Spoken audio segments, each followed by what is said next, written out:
Well, we continue to follow two major headlines in today's Health Alert. A CDC advisory panel met today to recommend the updated COVID booster and who should get them. But first, a stunning new report out today about the effectiveness of several popular over-the-counter cold medicines. Advisors to the Food and Drug Administration unanimously voted that the key drug in these medications, such as Sudafed, Allegra, and Dayquil, don't work. Joining us now is ABC's Chief Medical Correspondent Dr. Ashton. What? To talk much more about this.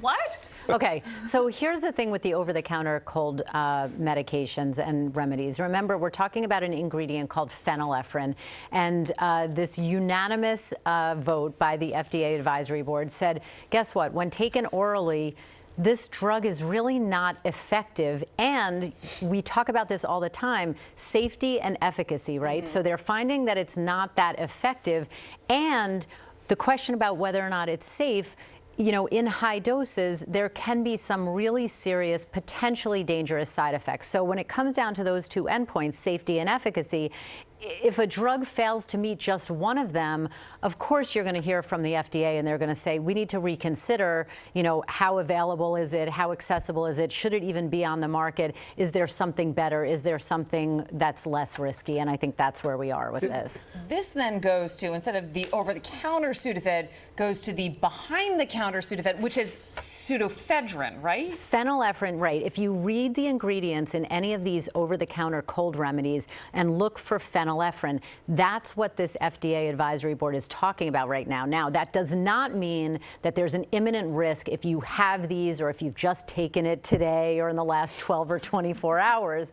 What it does mean is that they may be looking at it and its availability and survivability going forward in the future. And listen, medically, probably our grandmothers have said this, when you have a run-of-the-mill common cold, it's just rest, hydration, and give it some time and let it run its course. You know, so these over-the-counter things, can they make your symptoms a little less? Sure, but they're not going to dramatically improve the clinical course of the common cold. Listen, raise your hand if you've taken any of these drugs. I mean, hello. I live off a Sudafed. and it works. I can swear it works. So I don't get it. After all these years of it being on the counter, right, then so all of a sudden, whoop, that's sorry. right. And listen, we're talking about the possibility for a placebo effect, which is not in your mind. It's a real scientific and physiologic process, which means that 30% of the time, if you think something is going to work, it will in fact give you a positive result. So we're going to follow this story because it's definitely getting a lot of attention. I don't like that you looked at me and said placebo. I know. Very quickly, on the new COVID vaccine, it's not a booster, it's coming out. We can expect it